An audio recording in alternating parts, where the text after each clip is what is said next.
Hello बच्चों, नमस्कार। Welcome to the Utkarsh classes. कैसे हो आप लोग? सब बढ़िया? हम्म। तो बच्चों, अगर देखा जाए तो कल का होमवर्क का क्वेश्चन आपको दिया हुआ था। क्या क्वेश्चन दिया हुआ था देखें। एक होमवर्क का क्वेश्चन दिया था आपको सबको।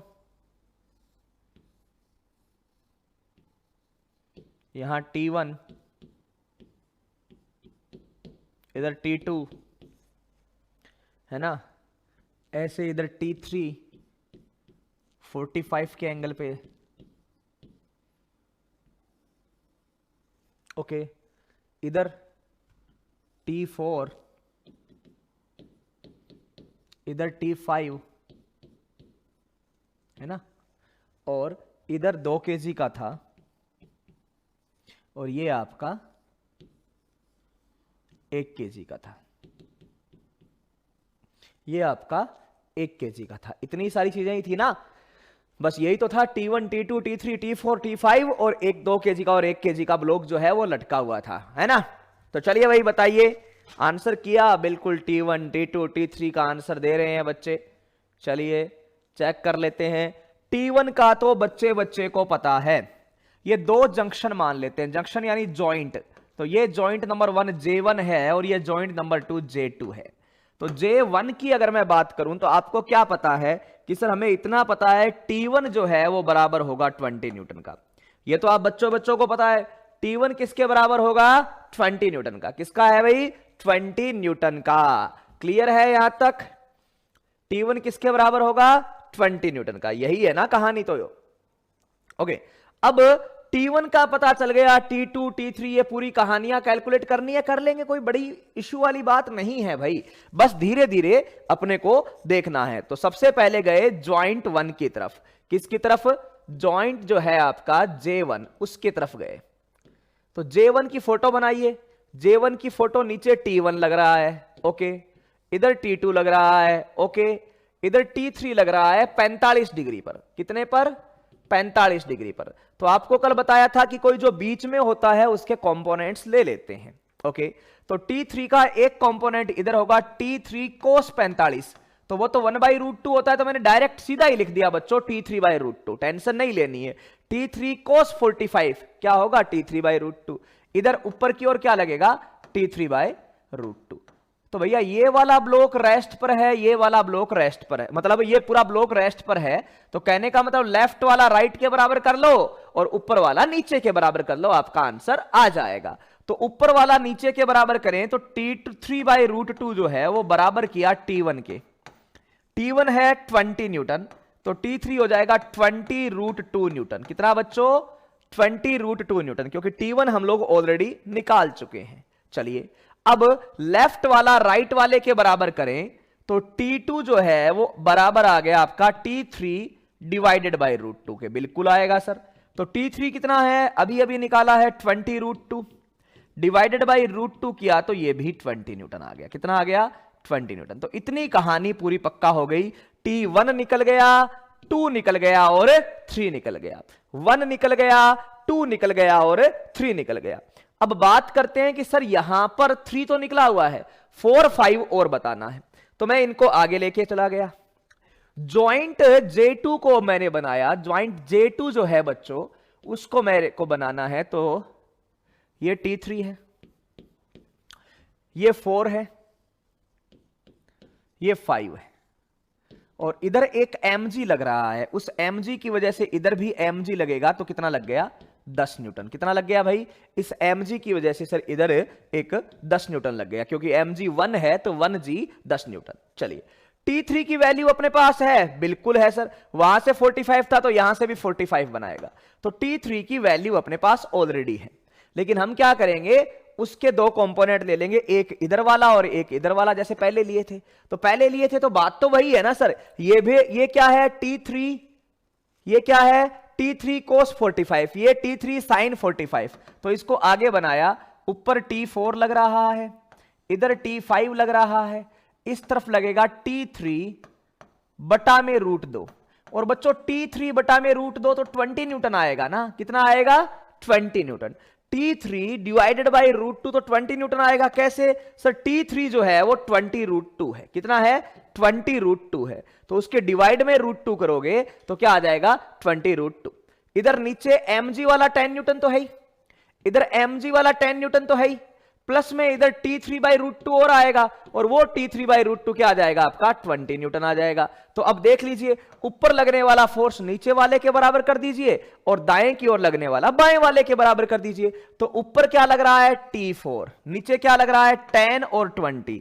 तो T4 जो है वो बराबर आ जाएगा 10, T4 जो है वो बराबर आ जाएगा 10 + 20, कितना हो जाएगा? 30 न्यूटन। इधर T5 इसके बराबर आएगा, T5 किसके बराबर आएगा? T3/√2, तो क्या आ जाएगा? 20 न्यूटन। क्या आ जाएगा? 20 न्यूटन। तो ये आपके आंसर आ गए T1, T2 और T5। T1, T2 और T5 ये जो है वो आपके 20 न्यूटन आए। ओके, T3 20√2 आया और T4 जो है बच्चों वो 30 आया। और इस तरीके से आपको जो है ये सारे क्वेश्चन करने हैं। ठीक है, जल्दी से सारे करेक्ट किसके हुए बताइए। चलो, सोलंकी साहब ने बोला है सारे करेक्ट हो गए, बहुत अच्छी बात है। चलिए, सारे करेक्ट हुए, बहुत अच्छी बात है। कुछ नहीं करना भैया, कंपोनेंट मेथड से करेंगे तो अपने को टेंशन होगी नहीं। बिल्कुल सही हुआ है। चलिए, बहुत ही अच्छी बात है भाई।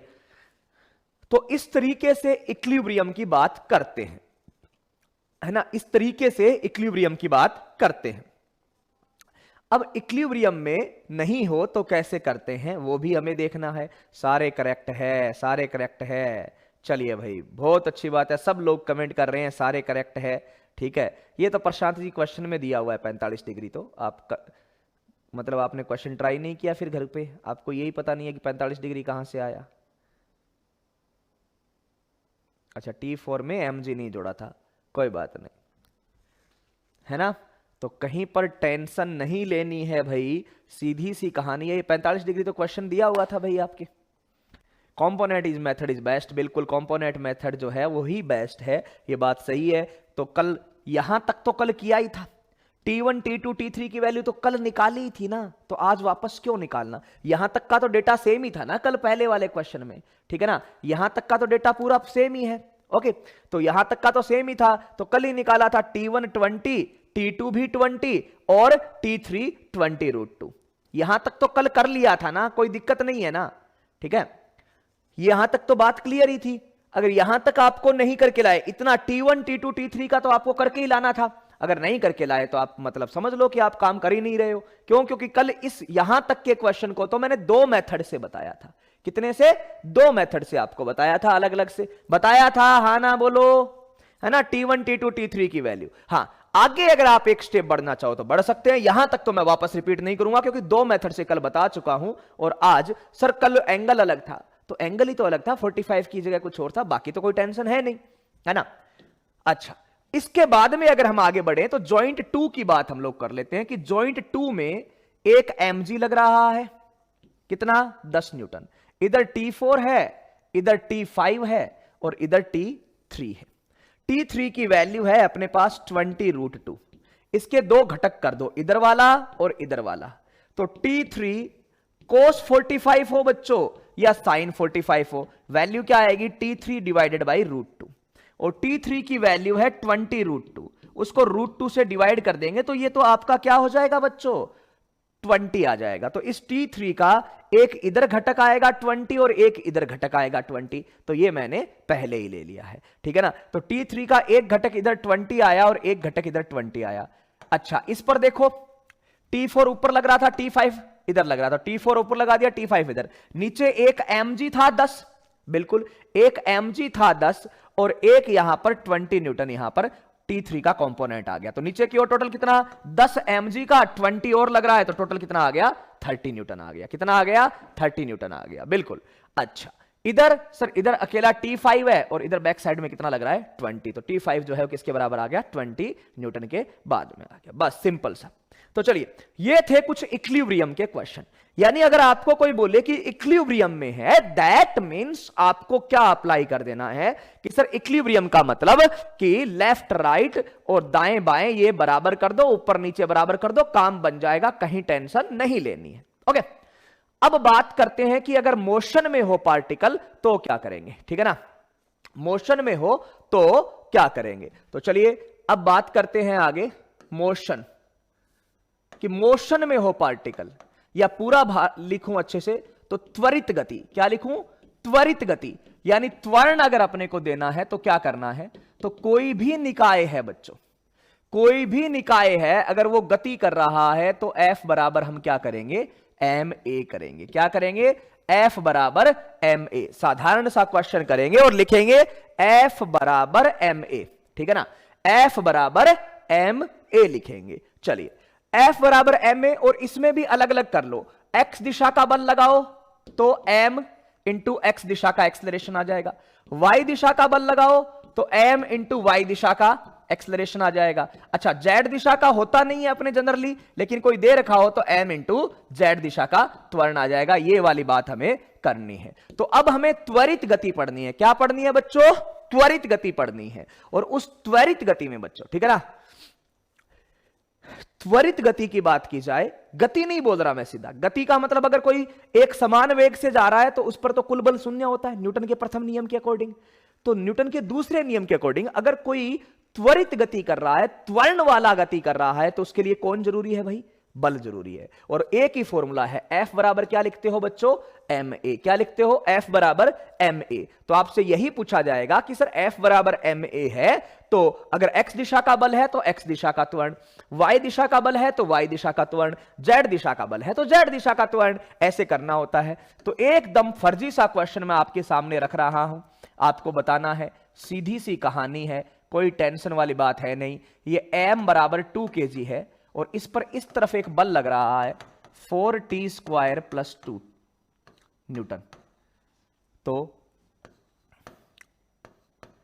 पिंड का त्वरण ज्ञात करो, बताइए, बता दीजिए। एकदम आसान सा क्वेश्चन है, पिंड का त्वरण ज्ञात करो, एकदम आसान सा है। सर मैं न्यू स्टूडेंट हूं। अच्छा, बहुत अच्छी बात है भाई, स्वागत है आपका। नहीं कर सकते भाई विशाल। तो देखो, जो नए बच्चे हैं उनके लिए मैं अगेन यही बोलूंगा, आपको बेसिक मैथमेटिक्स जल्दी से खत्म करना है, वेक्टर जल्दी से खत्म करना है, और किनेमेटिक्स कुछ दिन नहीं करो तो भी चलेगा, लेकिन बेसिक मैथमेटिक्स और वेक्टर जल्दी से खत्म करके आप साथ में जुड़ सकते हो, ठीक है।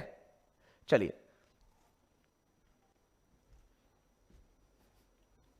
हाँ भाई, कितना इजी है, बिल्कुल साधारण सा क्वेश्चन है सर। करना क्या है? कुछ भी तो नहीं करना। F बराबर ma, F बराबर ma, F बराबर ma। तो F बराबर ma, अगर आपसे कोई बोले कि भाई यहां पर F बराबर ma है, a निकालना है तो क्या हो जाएगा? F बटा में m। a निकालना है तो क्या हो जाएगा? F बटा में m। इसमें कोई बड़ी बात है? ये कोई क्वेश्चन है क्या? एकदम आसान सी बात है। F कितना? 4t प्लस 2 बटा में m कितना दे रखा है? 2 kg। तो आंसर कितना आ गया? 2t plus 1। क्या आ गया? 2t प्लस 1 मीटर पर सेकंड स्क्वायर। क्या आ गया? 2t प्लस 1 मीटर पर सेकंड स्क्वायर। साधारण सा क्वेश्चन है तो साधारण सा आंसर आएगा 2t प्लस 1 मीटर पर second square. 2t plus 1 metre पर सेकंड स्क्वायर, एकदम आसान सी बात है। F बराबर ma करना है भाई, और क्या है। हाँ, ये टाइम पर डिपेंडेंसी आ गई, बिल्कुल सर। अब जिस टाइम पर पूछे उस टाइम पर बता देना भैया, सीधा पूछा तो सीधा बता दो। टाइम 1 पर पूछे तो 1 सेकंड, 2 पर पूछे तो 2 सेकंड, 3 पर पूछे तो 3 सेकंड। कोई भी टेंशन वाली बात है क्या इसमें? सीधा सा F डिवाइडेड बाई m। चलिए, उसी तरीके से हमें कुछ क्वेश्चंस करने हैं यहां पे। तो पहले एक बेसिक सा क्वेश्चन एकदम आसान सा मैं आपके पास लेके आ रहा हूं, आपको आंसर करना है, ठीक है। तो चलिए, क्वेश्चन क्या है? ये m1 दे रखा है 2 kg का,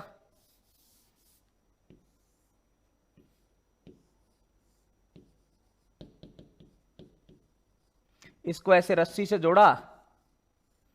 ये m2 दे रखा है 4 kg का, और इस पर आगे की ओर फोर्स लगा दिया 18 न्यूटन। क्या लगा दिया? 18 न्यूटन। तो आपसे पूछा है रस्सी में तनाव ज्ञात करो।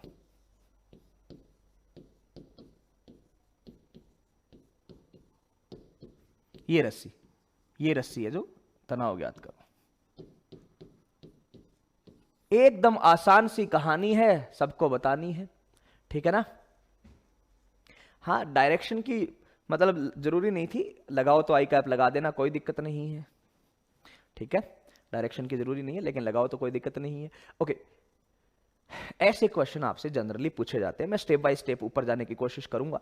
तो क्वेश्चन ये दे रखा है कि एक बल है 18 न्यूटन का इस पूरे सिस्टम पर लगा, इसको रस्सी से जोड़ा हुआ है। तो हम क्या बोलेंगे कि सर यहां पर आपको क्या करना है, रस्सी में तनाव ज्ञात करना है। क्या ज्ञात करना है? रस्सी में तनाव ज्ञात करना है। ओके सर, कर लेंगे। ये 2 kg है और ये 4 kg है। तो हम लोग क्या करेंगे, जब भी ऐसा क्वेश्चन आए कि सर ये चल रहे हैं, तो मुझे एक चीज बताइए, ये दोनों एक साथ चलेंगे या अलग अलग एक्सेलरेशन से? इनका त्वरण एक होगा या अलग अलग होगा? पहले इतना कॉमन सेंस से बता दीजिए। सीधी सी बात है, ये आगे चलेगा तो पीछे रस्सी टाइट हो जाएगी, रस्सी टाइट हो जाएगी तो चलेंगे तो साथ में ही ना।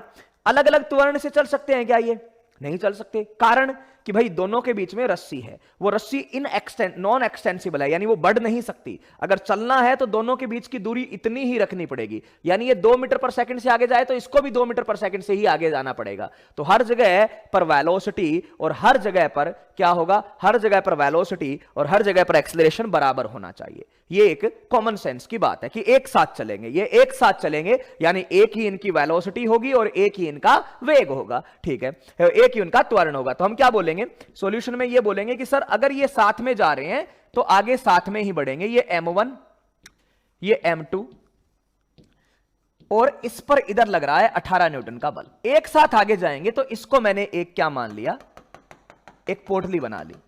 तो इसमें इधर टेंशन लग रहा है, इसमें इधर टेंशन लग रहा है। तो टेंशन तो इनका आंतरिक बल हो गया। सुनना बात को है ना ध्यान से, टेंशन तो इनका आंतरिक बल हो गया। ये इधर लगा रहा है, ये इधर लगा रहा है, तो आंतरिक बल तो आपस में कैंसिल आउट हो गया। नेट त्वरण किससे आता है? तो हमने न्यूटन के सेकंड नियम के अकॉर्डिंग पढ़ा है कि बाह्य बल बराबर टोटल मास इंटू एक्सेलरेशन। यही तो फॉर्मूला पढ़ा है ना, बाह्य बल बराबर टोटल मास इंटू एक्सेलरेशन। तो बाहर से टोटल कितना बल लग रहा है? तो बाहर से टोटल बल लग रहा है 18 न्यूटन। कितना? 18 न्यूटन बराबर टोटल द्रव्यमान। तो टोटल द्रव्यमान M1 और M2 का कितना है? 2 + 4 6 गुणा में त्वरण। तो सबसे पहले आपने त्वरण निकाला, 18/6 बराबर 3 मीटर पर सेकंड स्क्वायर, यानी आपने त्वरण निकाला जिससे वो दोनों चलेंगे। तो क्या क्वेश्चन में आपसे त्वरण पूछा था?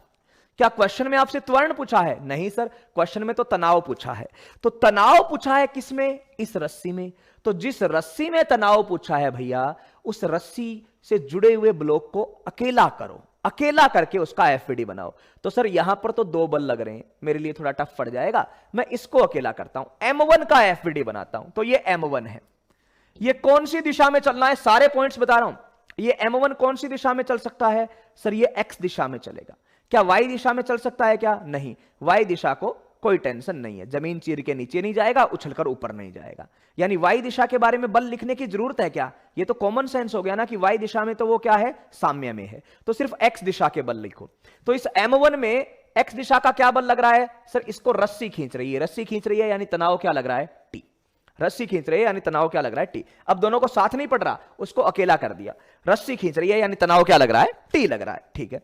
अब इसको अगर रस्सी खींच रही है M1 को, इसका मतलब इसका आगे की ओर कुछ त्वरण है। बिल्कुल सर, और तो कोई बल लग ही नहीं रहा, सिर्फ T है और ये आगे जा रहा है A त्वरण से। तो F बराबर ma करूं तो F कितना है? T, M कितना है? M1 और ये A। तो वैल्यू रख देते हैं, M1 कितना है? 2 kg और A त्वरण कितना है? 3। तो आपका आंसर क्या आ जाएगा? 6 न्यूटन। कि तनाव जो है वो क्या है? 6 न्यूटन। अगर आप चाहते तो इसका एफवीडी बना के, 4 kg वाले का एफवीडी बना के भी ये निकाल सकते थे। आगे 18 लगा दो, पीछे कितना टेंशन है वो लगा दो कि सर पीछे टेंशन T लग रहा है और इसका त्वरण आगे की ओर है। आप ऐसे भी कर सकते थे, कहीं पर टेंशन नहीं है कि सर हमें M2 वाला और बता दो, तो M2 से भी कर सकते थे। देखिए, अगर मैं M2 का एफवीडी बनाता, अगर मैं M2 का एफवीडी बनाता, तो ये M2 है, बनाया M2 का एफवीडी बनाया, तो इस पर आगे की ओर तो फोर्स लग रहा है 18 न्यूटन का, ठीक है। पीछे की ओर इसको तो रस्सी पीछे खींच रही है, तो पीछे की ओर क्या लग रहा है? Tension T। ये कौन सी दिशा में जा रहा है? आगे की ओर। तो जिस दिशा में इसका बल लग रहा है जिस दिशा में इसका हम लोग त्वरण बोल रहे हैं उस दिशा वाला बल तो इसको सपोर्ट कर रहा है और विपरीत दिशा वाला रोक रहा है। तो जब हम लोग एफ नेट बराबर एम ए लिखेंगे ना बेटा, एफ नेट बराबर एम ए लिखेंगे ना, तो वेक्टर आता है इसके ऊपर, यानी जिस दिशा में त्वरण है हमें कुल बल उसी दिशा में चाहिए, कुल बल उसी दिशा में चाहिए। तो कुल बल उसी दिशा में चाहिए, तो ये 18 आगे की ओर मानना है, तनाव पीछे की ओर मानना है। तो सर 18 को तो पॉजिटिव मान लो क्योंकि ये आई कैप में है, तनाव को मैंने नेगेटिव मान लिया तो -t बराबर इसका मास कितना है सर, इसका मास दिया है 4, ये m2 जो है इसका मास कितना है 4 और त्वरण उसका भी कितना है 3 है। तो ये 18 - t बराबर 12 न्यूटन। तो यहां से भी देख लो कि t कितना आएगा आपका 6 न्यूटन आएगा। कितना आएगा 6 न्यूटन। तो किसी भी तरीके से करो, आना तो वही है। सिंपल सिंपल से कॉन्सेप्ट है, बात को समझना है। इसके बीच में मैंने बहुत सारे पॉइंट बोले, ये क्वेश्चन जब आपको करना होगा एग्जाम में आएगा आप 30 सेकंड में करोगे। ये इतना बड़ा बताने की बात थी, तो बीच में मैंने बहुत सारे पॉइंट बोले हैं, उन शब्दों पर गौर करते रहना कि क्या क्या बोला गया है और उनको अच्छे से समझते रहना है। बाकी आंसर तो सब लोगों ने कर दिया था, किसी को कोई प्रॉब्लम थोड़ी है इसमें, बता दो किसी को कोई प्रॉब्लम है तो।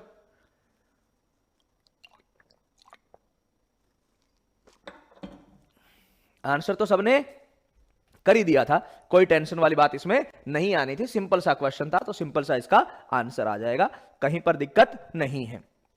यही बात है ना, कहीं पर दिक्कत आने वाली बात तो है ही नहीं, सिंपल सी बात है, साधारण सी कहानी है।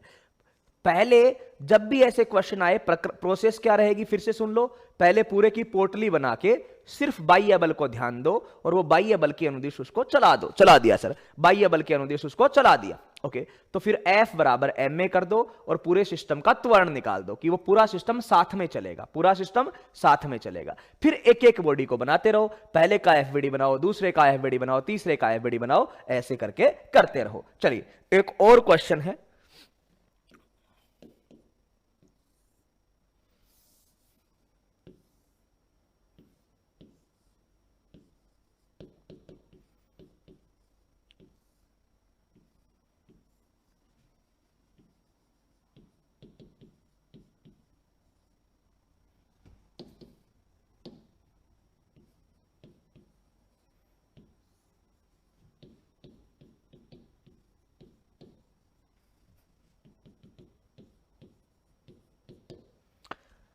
क्वेश्चन है रस्सी में तनाव ज्ञात करो,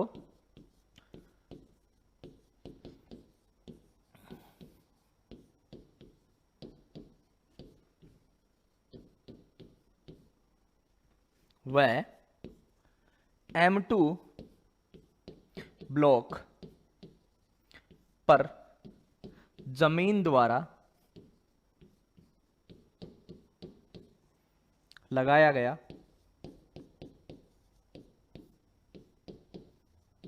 अभिलंब बल ज्ञात करो।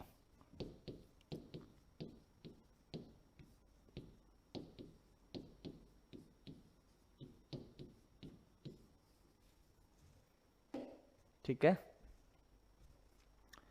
ना, सीधा सा। हाँ, F की डायरेक्शन में ही, A की डायरेक्शन में ही F लेना, जैसे पिछले क्वेश्चन में ऐसा था, आगे F लग रहा था, पीछे टेंशन लग रही थी। तो अगर ये इस दिशा में जा रहा है तो आप इसको क्या लिखो, इस दिशा वाला बल पॉजिटिव और दूसरे वाला नेगेटिव, यानी F - t बराबर ma कर दो। और सर अगर ये इस दिशा में जा रहा होता तो हम क्या करते कि अगर ये इस दिशा में जा रहा होता तो t - f बराबर ma करते, t - f बराबर ma करते। बस सिंपल सी बात है। ठीक है भैया अक्षय, बात समझ में आई? ओके, इस क्वेश्चन में पिछले से अलग क्या है सर? इस क्वेश्चन में जो बल है वो सीधा नहीं लग रहा है। इस क्वेश्चन में जो बल है वो सीधा नहीं लग रहा है। तो अगर वो सीधा नहीं लग रहा है बल, तो उसके पहले दो घटक करना जरूरी है। तो आप लोग देखोगे कि सर ये बल आपने लगाया है, ये ऐसे लग रहा है 20 न्यूटन 37 डिग्री के एंगल पे। तो 20 का ये वाला कंपोनेंट क्या होगा, F cos 37, यानी 20 × 4/5, तो ये 16 न्यूटन आ गया। क्या आ गया? 16 न्यूटन आ गया। ठीक है ना, 16 न्यूटन आ गया। ठीक है, और ये वाला कि F sin 37,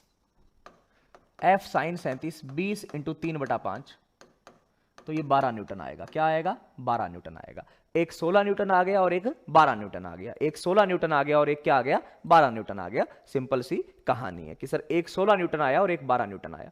अब आप लोगों को पहला क्वेश्चन दिमाग में ये आना है कि अगर हमने इसको ऐसा देखा तो चेक करो ऊपर की ओर जो बल लग रहा है, इस ब्लॉक की मैं बात करूं, आप इसको वापस से ऐसे देखोगे कि सर ये M1 है, यहां पे रस्सी, ये M2 है और इस M2 का मास कितना है? 4 kg। इस पर आगे की ओर लग रहा है 16 न्यूटन, जो F है वो आगे की ओर लग रहा है 16 न्यूटन और ऐसे ऊपर की ओर लग रहा है 12 न्यूटन।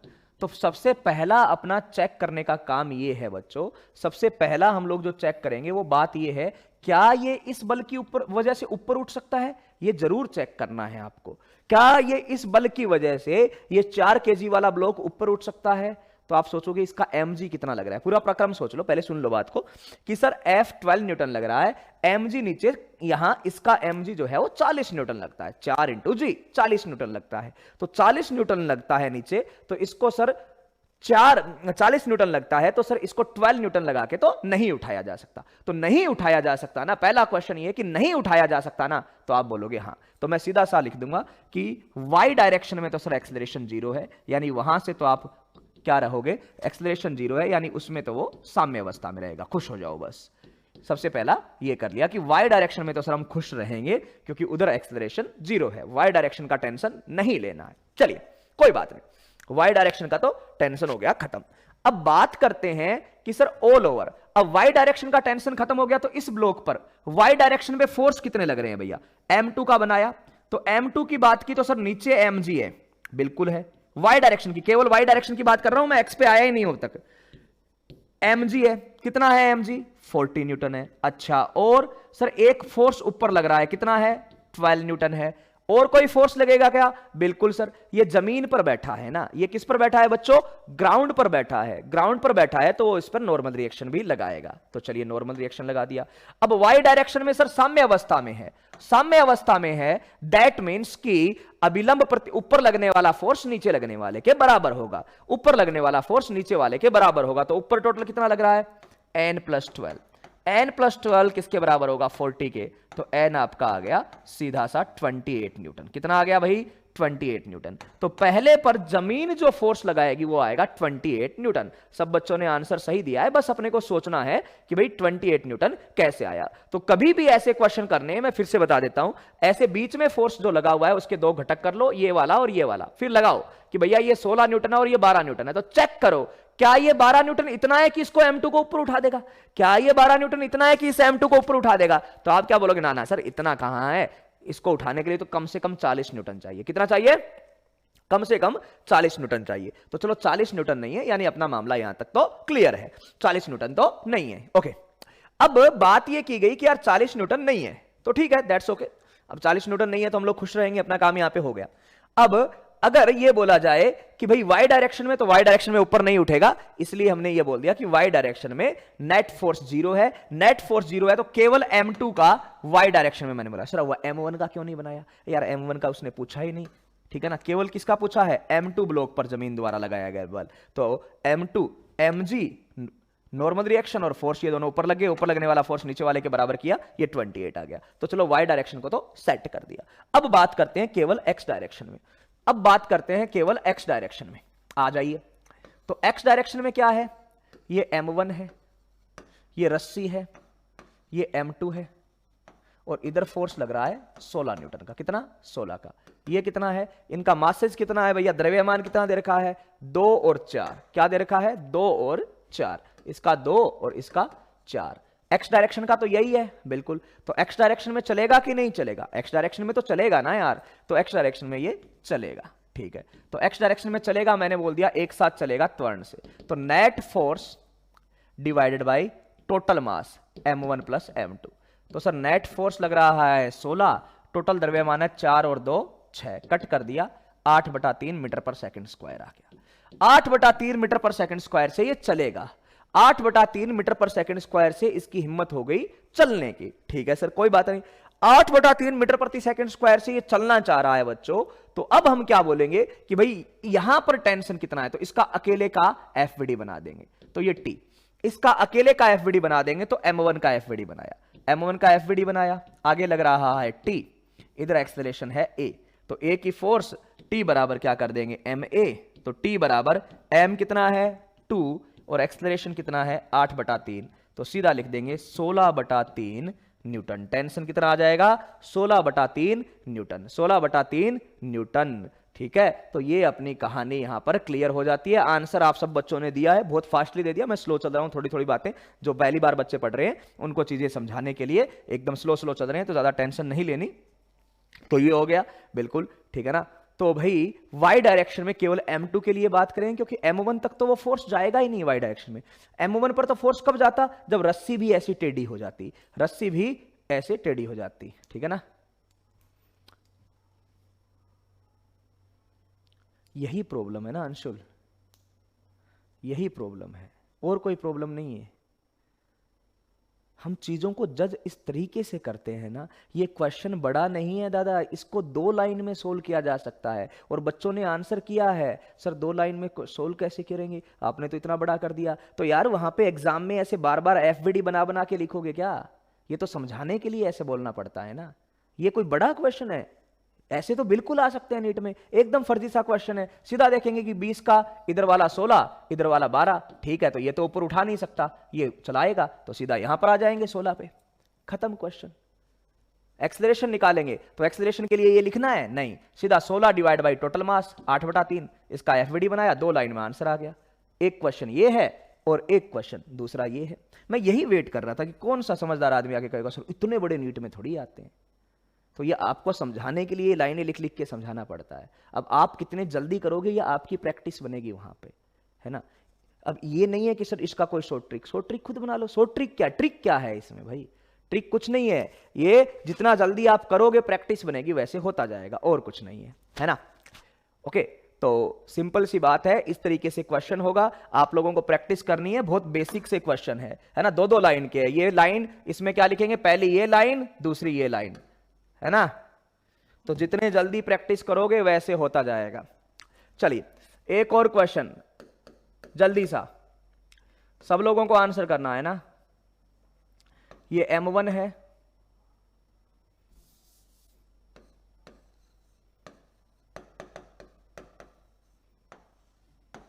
ये m2 है,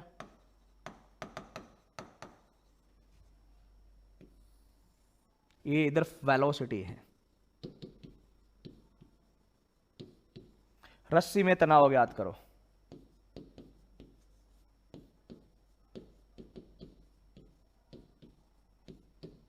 जल्दी बताना भैया। रस्सी में तनाव ज्ञात करो।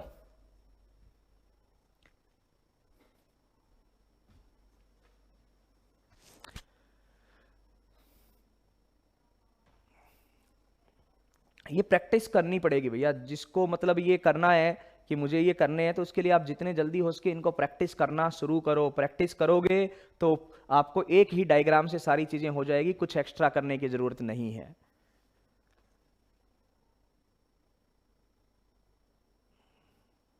बिल्कुल बिल्कुल,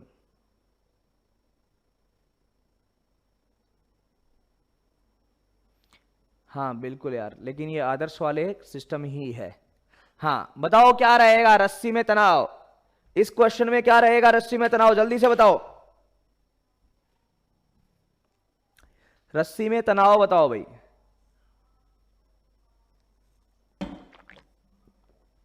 बिल्कुल सही उत्तर दिया है बच्चों ने, मजा आ गया सुन के कि सर यहां वेग जो है वो 40 मीटर प्रति सेकंड है, आपने कुछ बोला नहीं है तो हम लोग मानेंगे नियत। वेग मानेंगे नियत तो त्वरण हो जाएगा 0, और त्वरण हो जाएगा 0 तो बल की जरूरत ही नहीं पड़ेगी।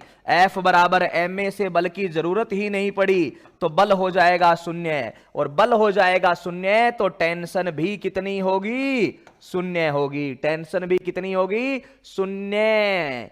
क्या होगा, 0 होगा भैया। इसमें क्या काम है यार बल का, बताया तो था, न्यूटन जी ने क्या बताया था, अगर कोई चीज नियत वेग से चल रही है तो भैया उसको बल की जरूरत नहीं है। तो ये 40 से जा रही है, ये भी साथ साथ 40 से चलता जाएगा, इनको बल की कतई ही आवश्यकता नहीं है। क्या जरूरत है, क्या करेंगे ये बल का? बल तो त्वरण के काम आता है, वेग को परिवर्तन करने के काम आता है। जब वेग ही नियत है तो बल का करेंगे क्या? ये बोलेंगे हमारे पास तो कोई काम नहीं है भैया बल का, ले जाओ आपको जहां लेके जाना है, वी डोंट केयर, हमें क्या फर्क पड़ता है। समझे? तो बल की इनको आवश्यकता नहीं है। ये क्या करेंगे बल का? भाई कोई काम नहीं आएगा इनके, बल नहीं आएगा ना, या आएगा? बताइए, कोई काम आएगा क्या? नहीं आएगा, सीधी सी कहानी है। बिल्कुल, तो इनके बल नहीं आएगा तो टेंशन भी जीरो। अभी इजी वाले करवा रहा हूं, ध्यान रखना, ठीक है? अभी सूडो फोर्स तक नहीं पहुंचे, थोड़ा सूडो फोर्स भी बताना है, छदम बल। आइए, कई बार क्वेश्चन आते हैं पुल्ली वाले क्वेश्चन, तो पुल्ली वाले क्वेश्चन के बारे में भी थोड़ा सुन लीजिए। तो पुल्ली प्रॉब्लम के नाम से होता है, हालांकि अपने को तो डायरेक्ट चीजें देखनी है, तो पुल्ली वाले क्वेश्चन कैसे होते हैं वो भी देखेंगे। ओके, तो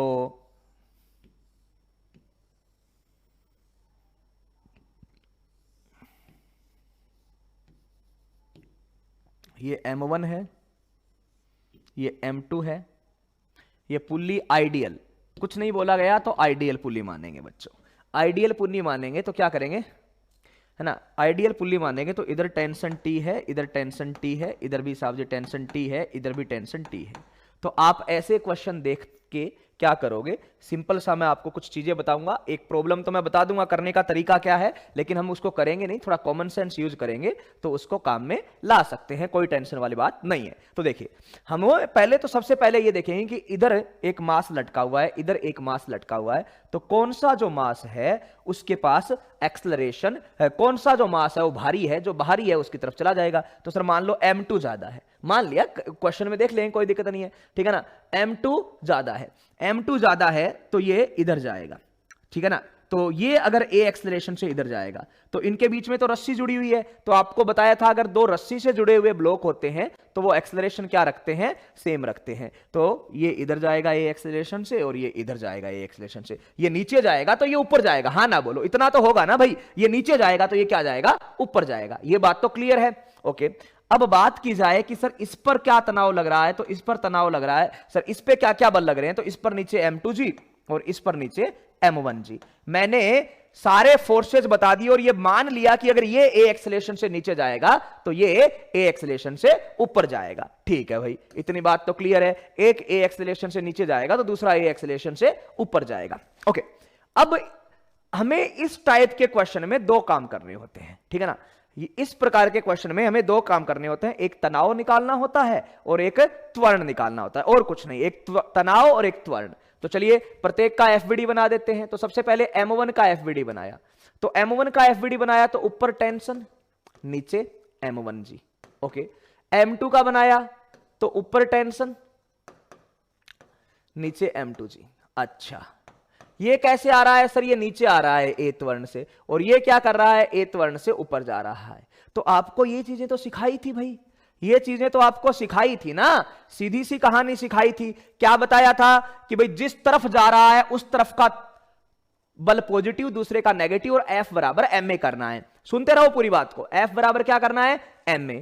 तो सर ये ऊपर जा रहा है तो ऊपर वाला बल पॉजिटिव, नीचे वाला नेगेटिव, तो T minus M1G, T minus M1G। ये तो हो गया F बराबर क्या कर दिया, M1 इंटू A। F बराबर, ये पूरा हो गया F बराबर ma। यहां पर सर, यहां पर ये नीचे आ रहा है, नीचे आ रहा है, इसका मतलब नीचे वाला फोर्स पॉजिटिव, ऊपर वाला नेगेटिव। तो क्या करोगे, M2G minus M1G, M2G minus M1G, M2G minus M1G बराबर इसका मास M2 इंटू A। F बराबर ma, F बराबर मास इंटू एक्सलरेशन। ये समीकरण नंबर 1, ये समीकरण नंबर 2 बनी। दोनों को जोड़ दो, दोनों को जोड़ोगे, सॉरी गलती कर दी, यहां नीचे लगने वाला फोर्स क्या है, M2G, नीचे लगने वाला फोर्स क्या है m2g, और ऊपर लगने वाला क्या है t, तो नीचे लगने वाला पॉजिटिव और ऊपर लगने वाला नेगेटिव, तो m2g माइनस टी, बिल्कुल सही बात है, m2g minus T, m2g minus T बराबर ma, mass is force is equal to ma, ठीक है ना। तो अब इन दोनों को जोड़ देंगे तो t से t कट हो गया, ओके, तो यहां क्या बचा, m2g माइनस m1g बराबर m1 प्लस m2 या m1a प्लस m2a।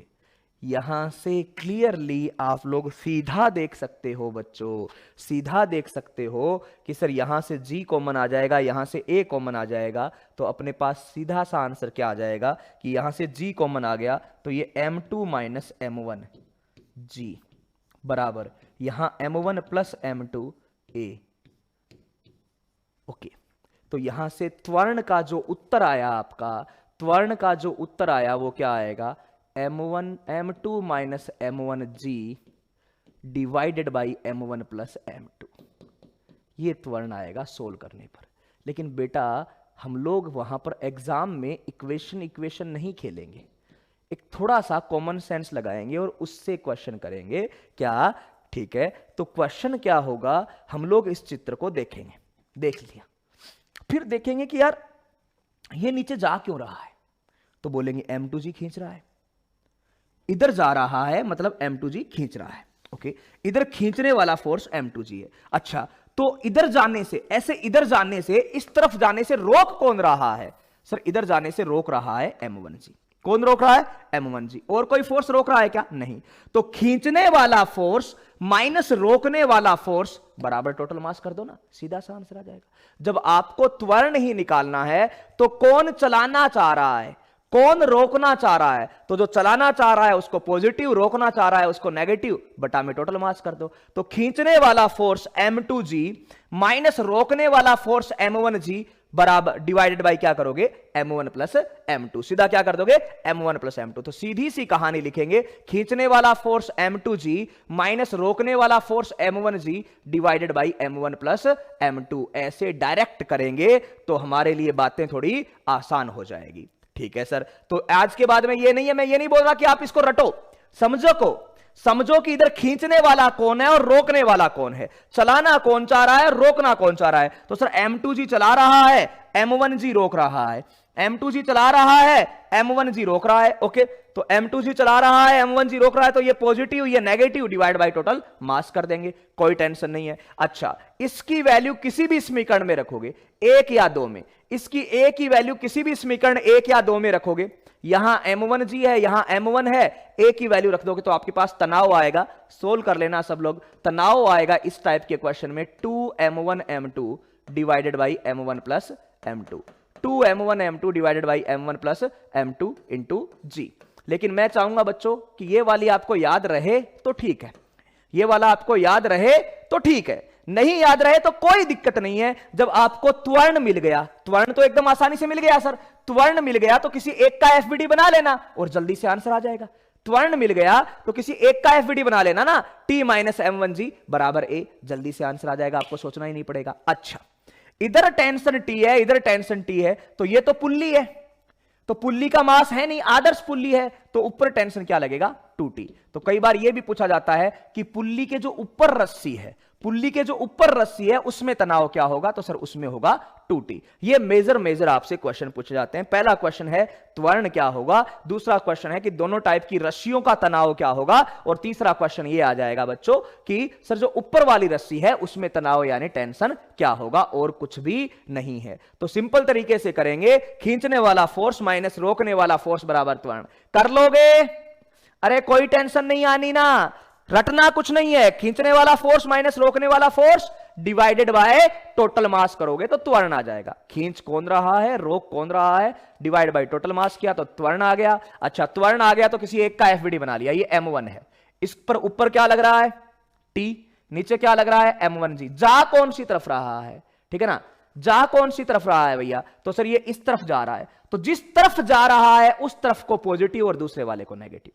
इसमें पॉजिटिव नेगेटिव ऐसे नहीं कि सर ऊपर जा रहा है तो पॉजिटिव, नीचे जा रहा है तो नेगेटिव, नहीं, त्वरण की दिशा में जो बल है, त्वरण की दिशा में जो बल है वही तो खींच रहा है ना, तो त्वरण की दिशा में जो बल है, त्वरण की दिशा में जो बल है वो पॉजिटिव और दूसरे वाला नेगेटिव, ठीक है ना। ओके, तो त्वरण की दिशा में जो बल है वो क्या होगा, पॉजिटिव। तो ऊपर T नीचे m1g बराबर मास इंटू एक्सलेशन। इधर सर ये नीचे आ रहा है तो त्वरण की दिशा में m2g है, तो m2g माइनस T बराबर m2a, ऐसे कर लेंगे। ओके, फ्रिक्शन वाले करेंगे भैया, बहुत टेंशन है, फ्रिक्शन की बात कर लेंगे बाद में, कोई टेंशन नहीं है। अच्छा, ये पुल्ली क्या है, द्रव्यमानहीन है। अब द्रव्यमानहीन अगर कोई चीज है, अगर द्रव्यमानहीन कोई चीज है तो क्या होगा कि द्रव्यमानहीन अगर कोई चीज है तो यहां पर क्या होगा कि ऊपर लगने वाला फोर्स बराबर नीचे वाला। क्यों? क्योंकि F बराबर ma होता है बच्चों। जब m 0 है तो कुल बल शून्य होगा, यह भी समझ लो, कारण भी समझ लो इसका। m 0 है तो कुल बल शून्य होगा। कुल बल शून्य होने का मतलब उस चीज पर लगने वाले टोटल बल शून्य करना है, यानी ऊपर लगने वाला बल और नीचे लगने वाला बल बराबर होना चाहिए। तो सर इसमें नीचे दो बल लग रहे हैं, इधर भी तनाव T है, इधर भी तनाव T है, तो ऊपर की ओर कितना लगना चाहिए, 2T लगना चाहिए। यह भी कारण आपको पता होना चाहिए भाई बच्चों, इतनी भी बात आपको पता होना चाहिए। कई बार बच्चे सीधा याद कर लेते हैं कि हाँ भाई सर ने बोल दिया तो 2T। क्यों है? क्योंकि सर इस पुल्ली के लिए हम F बराबर ma लगाएंगे तो पुल्ली का मास तो 0 है, इस पुल्ली का मास तो क्या है, 0 है, और पुल्ली का मास 0 है, पुल्ली का द्रव्यमान 0 है, तो इस पर कुल फोर्स भी क्या होना चाहिए, 0 ही होना चाहिए। यानी कुल फोर्स 0, यानी साम्य अवस्था की तरह करेंगे, और साम्य अवस्था की तरह यानी ऊपर लगने वाला फोर्स बराबर नीचे लगने वाला फोर्स कर दीजिए, कोई टेंशन वाली बात नहीं है। ओके, तो चलिए ये वाली जो है वो अपने पास चीज आ जाती है और कोई टेंशन नहीं है। तो मैं फिर से बोल रहा हूं, रटना नहीं है, चीजों को समझना है और उसके अकॉर्डिंग आंसर देना है। और ये बच्चों वाले काम नहीं करने हैं कि इक्वेशन बनाओ, बहुत बड़े क्वेश्चन होते हैं तब इक्वेशन बनाते हैं, छोटे छोटे क्वेश्चन में हम ऐसा कुछ भी नहीं करेंगे। जैसे मैं एक एग्जाम्पल देता हूं, आप एग्जाम्पल से आराम से कर दोगे, जल्दी से देखिए।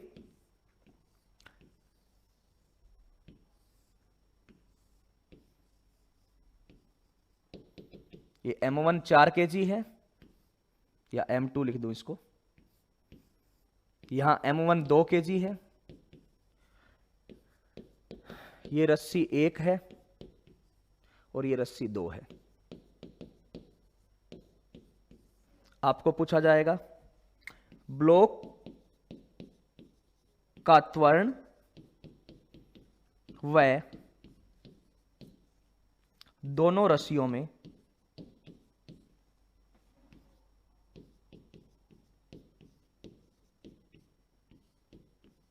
तनाव ज्ञात करो।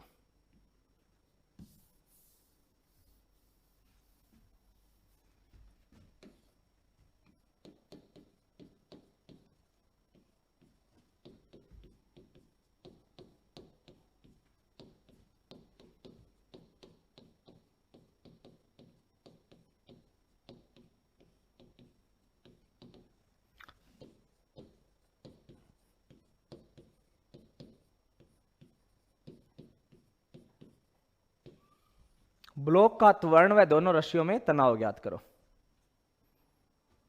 हाँ, वेलोसिटी कांस्टेंट होगा तो टेंशन 0 होगा।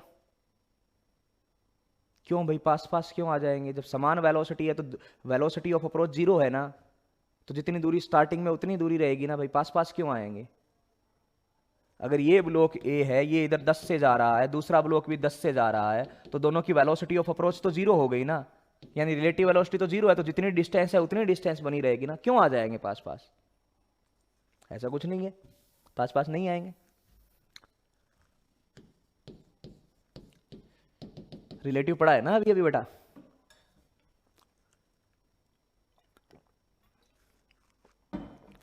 बिल्कुल बच्चों ने आंसर दे दिया है। अगेन मैं आपको बताऊं कि हमें बिल्कुल भी मेहनत नहीं करनी है। हम लोग सबसे पहले ये देखेंगे कि यार किस तरफ चल सकता है ये सिस्टम। इधर 4 किलो है, इधर 2 किलो है, तो इतना तो कॉमन सेंस है कि सर ये इधर जाएगा तो इसको इधर जाना पड़ेगा। ये इधर क्यों जाएगा? भारी है सर, नीचे जाएगा, सीधी सी बात। अच्छा, इस पर नीचे की ओर m2g कितना लगेगा? इस पर नीचे की ओर m2g लगेगा 40 न्यूटन, बिल्कुल।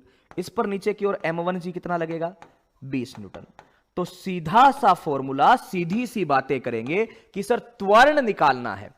अगर हमें त्वरण निकालना है तो हम सीधा सा याद रखेंगे, खींचने वाला फोर्स, सुनो ध्यान से, खींचने वाला फोर्स माइनस रोकने वाला फोर्स।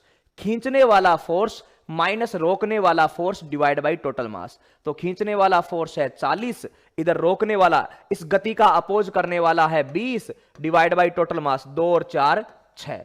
तो 20 बटा में 6, आपका आंसर आ जाएगा 10 बटा में 3 मीटर पर सेकंड स्क्वायर। ठीक है, अगर आपको तनाव पूछा है, यहां पर तनाव T जो है वो पूछा है बच्चों, यहां पर तनाव T आपसे पूछा है, तो वैसे इस टाइप के क्वेश्चन में तो आपको डायरेक्ट याद होना चाहिए, नहीं है तो भी मैं बता दूंगा। मान लो अगर आपको डायरेक्ट याद है 2m1 m2 divided by m1 plus m2 g, तो ठीक है, अच्छी बात है। नहीं है तो कोई टेंशन नहीं है। 2 m1 कितना है 2, m2 कितना है 4, दोनों को जोड़ा तो कितना आया 6 गुणा में 10। ठीक है, तो इसको कट कर दिया, ये 3 आ गया, ये 8, 80 बटा में 3 न्यूटन। कितना बच्चों 80 बटा में 3 न्यूटन। ये जो तनाव है वो क्या आ गया 80 बटा में 3 न्यूटन। भेजा है धर्मेंद्र कुछ?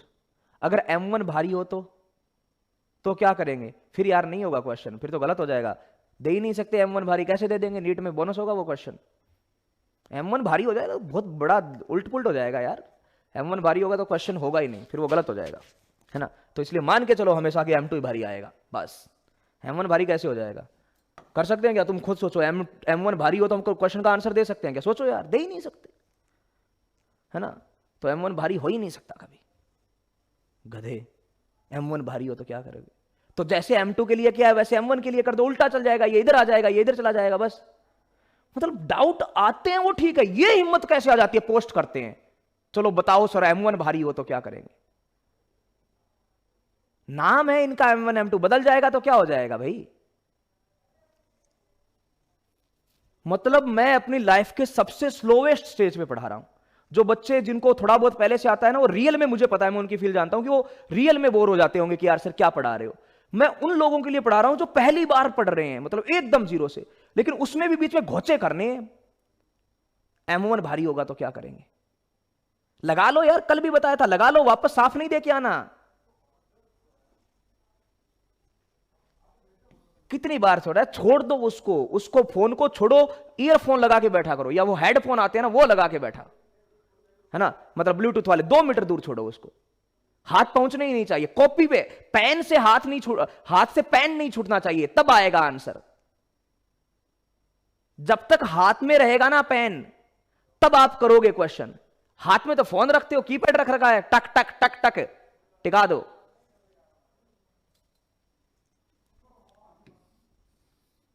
T बराबर 2m1 m2 divide by m1 plus m2 जी कर दिया, 80/3। चलिए m1 का FVD बना लो, m1 का FVD बना लो। अगर ऐसे नहीं करना है तो m1 का FVD बना लो, कोई टेंशन नहीं है, इजीली हो जाएगा। ठीक है, तो m1 का FVD बनाया, तो m1 का FVD क्या होगा भाई? देखो m1 का FVD हो जाएगा 2 kg, या m2 का बना लो, जिसकी मर्जी है उसका बना लो। आपको ये नहीं पूछेगा सर m2 का बनाए तो क्या करेंगे, किसी का भी बना लो यार। m1 का 2 kg, तो भैया यहां पर m1g लगेगा नीचे की ओर कितना 20 न्यूटन, टेंशन लगेगा T ऊपर की ओर। अच्छा, क्या m1 ऊपर की तरफ जा रहा है? बिल्कुल सर, हमने ऊपर की ओर माना है। कितना सर? त्वरण निकाल चुके हैं, 10/3। कितना है? 10/3। ठीक है ना, 10/3। चलिए, तो क्या होगा? ऊपर की ओर लगने वाला फोर्स, क्यों? क्योंकि सर त्वरण ऊपर की ओर माना है, तो ऊपर की ओर लगने वाला फोर्स पॉजिटिव होगा, माइनस नीचे की ओर लगने वाला फोर्स m1g होगा, इज इक्वल टू m1a।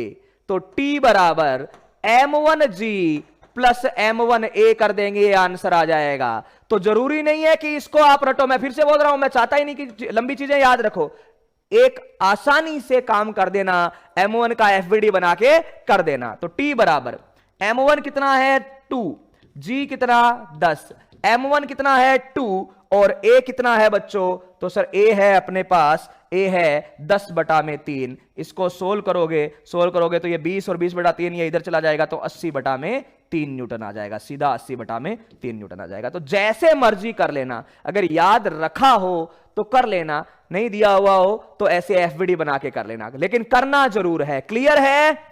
तो इस रस्सी में टेंशन आ गया, अगर मैं फाइनल आंसर करूं तो इस रस्सी में टेंशन आ गया 80/3, तो ऊपर वाली में क्या आ जाएगा 2t आ जाएगा, यानी 160/3। ऊपर वाली में क्या आ जाएगा? 160/3। हाँ, याद नहीं रहे तो एफबीडी बना लो, नो इश्यू। 160/3 क्लियर सा आंसर आना चाहिए भाई, कहीं पर दिक्कत नहीं होनी चाहिए। तो ये 80/3 और ये 160/3, साधारण साधारण सी बातें हैं। क्या होगा? 160/3। सब लोगों ने किया है ना। और ऐसा है ना, पॉइंट्स में सोल्व नहीं करना है, वहां पे ऑप्शन आते हैं, ऐसे ही ऑप्शन आते हैं 80/3, 10/3, 20/3। कई बार तो जी को भी नहीं रखवाते हैं, बोलते हैं जी को भी इसी फॉर्मेट में छोड़ दो, ठीक है ना, 10 लिखने की जरूरत नहीं है, 2g/3, 4g/3 इस तरीके से आता है। तो टेंशन बिल्कुल भी नहीं लेना है ना, सीधा सीधा करना है। चलिए, अब मैं आपका थोड़ा सा टेस्ट लेना चाहता हूं, जो मैं बात बता रहा था उसके अकॉर्डिंग। नीचे दिए गए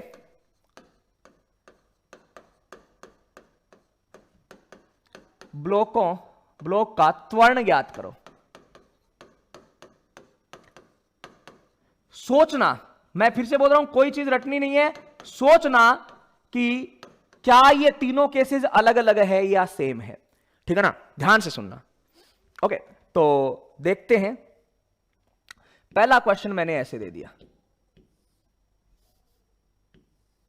जैसे मैंने यहां पे m ही दे दिया सीधा सा कि ये m है और ये 2m है, एक m है और दूसरा 2m है। ये पहला क्वेश्चन। दूसरा, यहां पर ब्लॉक दे दिया m और इधर ये रस्सी ऐसे घुमाकर उसके ऊपर कोई ब्लॉक नहीं बांधा, यहां पर मैंने कोई फोर्स लिख दिया, ये फोर्स नीचे की ओर लग रहा है 2m जी। क्या लग रहा है? 2m जी, ठीक है। तीसरा,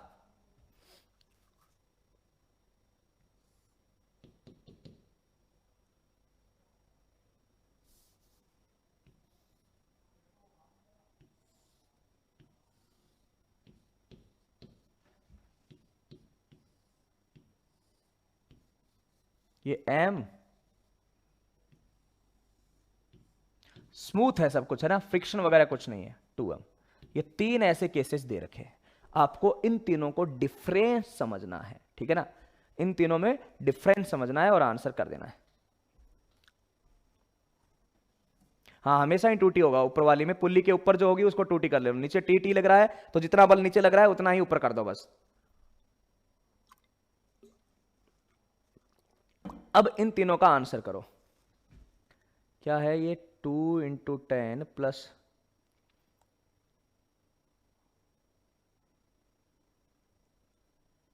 2 × 10 प्लस 2 × 10/3 जो है वो 40/3 होता है। अच्छा, 2 × 10 प्लस 2 × 10/3 कितना होता है? 40/3 होता है। एक बार फिर से कॉपी चला ले, एक दिन में मैं एक ही बार डांटता हूं यार, दोबारा डांटने की इच्छा नहीं, एक बार पेन चला ले फिर से, है ना। ये 80/3 होता है बेटा, है ना, 40/3 नहीं होता। एक बार सोच ले फिर से, है ना, ये इतना ही 40/3 नहीं होता है। कॉन्फिडेंस की तो आपकी दाद देनी पड़ेगी। यहाँ पे 80/3 लिखा है और ऊपर वाला भी मैच हो रहा है ना 80/3, है ना, तो 80/3 होता है। कॉन्फिडेंस तो दबा के है लेकिन गलत है, 40/3 नहीं होता। g/3 g और 0 रेस्पेक्टिवली, बहुत सही है, नो डिफरेंस, बात तो एक ही है ना, बिल्कुल बात समझ ली ना सबने, एक ही है। अच्छा, 10/3 10/3 0, हाँ उन्होंने जो भी नहीं लिया तो इतना लिखा, इससे अच्छा कॉपी में सोल्व कर लेता। अब आया है, अब आ गया सर। कितनी बार बोला, अरे मैं बोल रहा हूँ फोन को दूर रखो, तुम्हारे भले के लिए बोल रहा हूँ, मेरे को क्या फर्क पड़ना है इस चीज से, करते रहो, मैं इग्नोर मारने लग जाऊंगा, लेकिन तुम्हारे भले के लिए छोड़ो उसको दूर। ये जो हाथ में है ना उसको बस, मतलब वो उसको टच करना ही नहीं है, वरना बीमारी है वो, टच करोगे तो फिर गड़बड़ हो जाएगा, है ना। अब देखो तुमने एक बार लिखा, इससे अच्छा तुम एक बार कॉपी में लिख लेते हो, सही हो जाता। पहले में mg/3 आएगा। देखो भैया, चाहे तो एफबीडी बना लो, क्वेश्चन बहुत अच्छा है, मुझे बहुत अच्छा लगता है, चंपू सा क्वेश्चन है लेकिन कॉन्सेप्चुअल है। एक्चुअली चाहे तो एफबीडी बना लो, चाहे जो मैंने बताया वो बात कर लो, नॉन डिफरेंस तो बात ही नहीं है। ऐसा तो सोचना ही मत कि इनमें डिफरेंस नहीं है, सबका एक्सेलरेशन अलग अलग आएगा। आपको एक कॉमन सेंस लगाना है। मैंने आपको क्या बोला कि खींचने वाला फोर्स माइनस रोकने वाला force divided by total mass करेंगे। खींचने वाला फोर्स माइनस रोकने वाला force divide by total mass करेंगे। तो यहां पर क्या है सर, ये इधर भारी कौन सा लग रहा है सर, ये लग रहा है। तो चलिए कोई बात नहीं, ये इधर जाएगा, ये इधर जाएगा। ओके, तो इधर खींचने वाला फोर्स क्या बनेगा 2mg, इधर रोकने वाला फोर्स कौन बनेगा mg। तो एक्सेलरेशन कितना आएगा बच्चों, इधर खींचने वाला फोर्स 2mg माइनस रोकने वाला force mg divide by total mass. तो टोटल मास कितना है m और 2m 3m। तो सर ये सोल्व किया तो 2mg माइनस mg यानी mg बाई 3 आ गया। तो आंसर क्या आएगा g बाई 3। ये तो सबका आ गया होगा, पहला क्वेश्चन तो g बाई 3 सबका आ गया g बाई 3। ओके, सबका आ गया g बाई 3। ओके, अब अगर बात किया जाए दूसरे की, तो सर दूसरे की बात यहां पर की जाए, यहां पर देखा जाए तो ये अगर इसको अगर हम लोग देखें तो सर इसमें ब्लॉक एक ही है, यहां पर तो ब्लॉक है ही नहीं। ये ब्लॉक एक ही है, ब्लॉक दूसरे में तो यहां पर तो ब्लॉक है ही नहीं ना यार। यहां पर तो केवल फोर्स लग रहा है, कोई रस्सी को पकड़ के खींच रहा है, कुछ भी लग रहा होगा, केवल फोर्स लग रहा है। यहां पर ब्लॉक एक ही है। तो सर ये खींचने वाला फोर्स और रोकेगा कौन, ये mg खींचेगा। तो ये mg कम है, खींचने वाला ज्यादा है, तो ये एक्सेलरेशन इधर से ऐसे। तो एक्सेलरेशन का आंसर क्या आएगा सर, खींचने वाला फोर्स 2mg है, रोकने वाला फोर्स mg है। टोटल मास, तो टोटल मास तो m ही है ना यार, टोटल मास थोड़ी बदल गया, इधर मास नहीं है, ये तो किसी ने फोर्स दे रखा है। जैसे पिछले क्वेश्चंस में मैं करवा रहा था ना, ये वाला क्वेश्चन कि मैं 16 न्यूटन से पकड़ के खींच रहा हूं, तो यहां पर अपन मास थोड़ी ले रहे थे, जितने न्यूटन से खींच रहे हैं। तो सेम वही क्वेश्चन है बच्चों, सेम वही क्वेश्चन है। यहां पर हम लोग ये बोलेंगे, यहां पर मास तो है ही नहीं, मास तो ये अकेला m है, और मास तो ये अकेला m है, that means 2mg minus mg बराबर mg बटा और mg डिवाइडेड बाई m किया तो आंसर आपका g आएगा। क्या आएगा, g आएगा। सेकंड क्वेश्चन का आंसर आपका क्या आएगा, g आएगा। क्या हो जाएगा बच्चों, g। अच्छा, तो ये 2mg ही टेंशन के बराबर है। इस पूरी रस्सी में अगर आपको कोई बोले टेंशन कितना है, तो मैंने क्या बताया, रस्सी के प्रत्येक पॉइंट पे फोर्स बराबर लगता है। इस पॉइंट पे 2mg लग रहा है, हाँ, बीच में कोई मास है क्या, नहीं सर, सीधा रस्सी पर लग रहा है। तो इसके हर एक जगह पर टेंशन भी ये 2mg है, ये बात भी ध्यान रखना। क्यों, क्योंकि बीच में मास आया ही नहीं। मास आता है तो रस्सी में टेंशन बदल जाता है, तो मास तो आया ही नहीं। क्लियर है। सेकंड का आंसर क्या होगा बालकों, कि सर खींचने वाला फोर्स माइनस रोकने वाला force divided by total mass. तो 2mg minus mg divide by total mass हो गया m।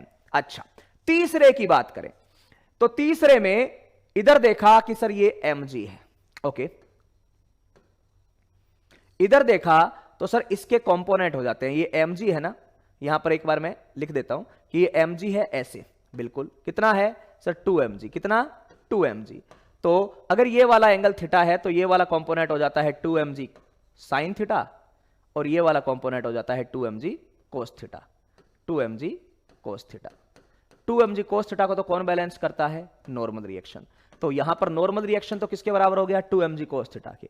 नॉर्मल रिएक्शन तो किसके बराबर हो गया, 2mg कोस थीटा के। और ये इधर खींचने वाला फोर्स, क्योंकि ये जमीन, ये नत तल को चीरकर तो नीचे जाएगा नहीं, ये तो इस तरफ ही जाएगा, ये इस तरफ ही जाएगा। तो इधर ये 2mg साइन थीटा, तो इधर 2mg साइन थीटा। तो 2 किस गया 2, mg किस गया mg, और साइन तो 30 दे रखा है भाई, तो साइन 30 1/2 कर दिया, तो 2 से 2 कट हो गया। आपका आंसर क्या आ गया, mg। क्या आ गया, mg। तो इस रस्सी पर इधर भी mg लग रहा है, इधर भी mg लग रहा है। तो खींचने वाला फोर्स भी mg, रोकने वाला फोर्स भी mg।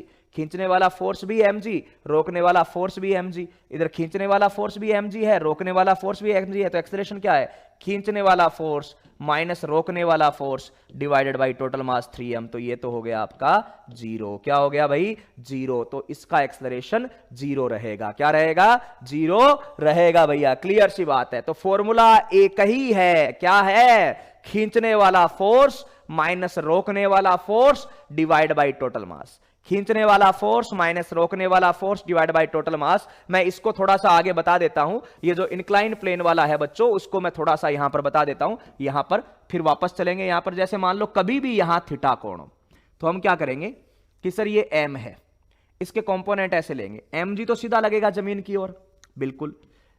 तो ये 90, ये थीटा है, तो ये 90 माइनस थीटा हो गया। बिल्कुल, इसका एक घटक हमने इस तरफ कर लिया और एक घटक ऐसे करेंगे, ये 90 माइनस थीटा, ये फिर से 90, तो ये हो गया आपका थीटा। तो mg का ये वाला घटक हमेशा होगा आपका mg कोस थीटा, और नत्तल के अनुदिश वाला घटक होगा आपका mg साइन थीटा। mg के दो घटक करेंगे, नत तल के अनुदिश mg साइन थीटा और नत तल के लंबवत mg कोस थीटा। और इस mg कोस थीटा को कौन बैलेंस करेगा? जो ये नत तल इस ब्लॉक पर क्या लगाएगा? Normal reaction. ये नत तल इस ब्लॉक पर क्या लगाएगा? Normal reaction. तो ये ऐसे होगा, है ना। तो भैया आपको चीजों को समझना है। ये तीनों क्वेश्चन मैंने ऐसे मजाक में नहीं किए कि चलो ठीक है बच्चों को थोड़ा टाइम पास कर लेते हैं। ये तीनों क्वेश्चन एक साथ करने का मतलब है कि अगर आप इसको शॉर्ट नोट्स में ऐड करते हो तो चीजें आसान हो जाती है। जब भी रिवीजन करो ये एक चीज देख लो तो सारी चीजें क्लियर हो जाए, है ना। तो हमें क्या करना है, सिंपल तरीके से देखना है कि सर फॉर्मूला एक ही है, खींचने वाला फोर्स कौन है, रोकने वाला फोर्स कौन है, और टोटल मास कितना है, चल कितना मास रहा है। तो सर इसमें ये 2m भी चल रहा है और m भी चल रहा है, तो टोटल मास कितना हो गया, ये और ये टोटल जोड़ के 3m। खींचने वाला 2mg, रोकने वाला mg डिवाइडेड बाई 3m, तो g/3। इसमें सर इसमें खींचने वाला फोर्स 2mg है, रोकने वाला mg है, लेकिन इसमें चल कितना मास रहा है? क्या रस्सी का मास है क्या? नहीं है, रस्सी का मास तो नहीं है। तो मास तो बस ये एक ही है ना जो चल रहा है। बिल्कुल, तो ये एक ही चल रहा है, तो डिवाइड बाई m कर दिया, इसको चलाया, तो भैया सीधी सी बात है 2mg माइनस mg, mg आया, mg बाई m से m कट हो गया, आंसर क्या आ गया? g आ गया। ठीक है। अच्छा, इसके अंदर जब नततल पर हो तो mg के दो घटक कर दिया, mg साइन थीटा तो चलाने के काम में आएगा, mg साइन थीटा तो क्या आएगा? चलाने के काम में आएगा। और ये mg कोस थीटा का जो कंपोनेंट है वो किस काम में आता है? वो नॉर्मल रिएक्शन के बराबर हो जाता है। किसके बराबर हो जाता है बच्चों? नॉर्मल रिएक्शन के बराबर हो जाता है, कि अभिलंब प्रतिक्रिया बल, नततल जो है वो अभिलंब प्रतिक्रिया बल पे देगा वो। क्लियर है? अब देखो इस पर एक्सेलरेशन 0 है, तो कोई क्वेश्चन पूछे कि क्या ये चलेगा? नहीं, तो हम बोलेंगे देखो चल रहा है तो चलता रहेगा, रुका हुआ है तो रुका रहेगा, त्वरण शून्य होगा, हम लोग इतना बोलेंगे, ठीक है ना, त्वरण शून्य होगा। ओके, तो ये इतनी सी बात है। किसमें 3 भाई? 3 तो मास है ना, आ गया, क्या दिक्कत है? नहीं नहीं, साइन कॉस किसी भी साइड नहीं ले सकते। शिवाजी 3 तो मास है ना, क्या दिक्कत आई? 3 में हो गया ना, या पिछले वाले की बोल रहे हो? कौन सा 3 पूछ रहे हो? ये वाला 3? इसको काटा तो आया 20/6, 10/3, तो 10/3 अपना त्वरण है, तो यहां रख दिया 10/3, ये यहां से आ गया।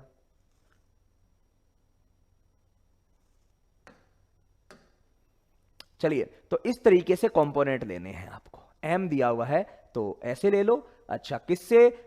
सीधा जहां से थीटा बना हुआ है, नततल के अनुदिश वाला हो गया mg साइन थीटा, और नततल के लंबवत वाला हो गया mg कोस थीटा। इतना याद रख लेना बच्चों, नततल के अनुदिश वाला हो गया mg साइन थीटा, और नततल के अलोंग वाला हो गया आपका mg, लंबवत वाला हो गया mg कोस थीटा। चलिए इस पर एक क्वेश्चन और करवाता हूं, लास्ट थर्ड वाले पर एक क्वेश्चन अलग से करवाता हूं, तो आप लोग समझेंगे बात को। तो थर्ड वाले पर एक क्वेश्चन मैं अलग से करवा रहा हूं बच्चों, देखो, है ना, एकदम आसान सा है, आप लोग एक बार थर्ड वाले को देख लो। ये थीटा है 30 डिग्री, थर्ड वाले के लिए स्पेशली, है ना। यहां पर एक ब्लॉक है M1 2 kg का, यहां पर एक ब्लॉक है M2। एक्चुअली हुआ ये कि यहां पर एक, इस नत्तल पर यहां पर मशीन रख दी, WM वेइंग मशीन, WM यानी वेइंग मशीन रख दी। यहां पर क्या लिख दी? भार मापन की मशीन, या मापन की मशीन, सीधा लिख देते हैं वेइंग मशीन यानी मापन की मशीन, भार मापन की मशीन।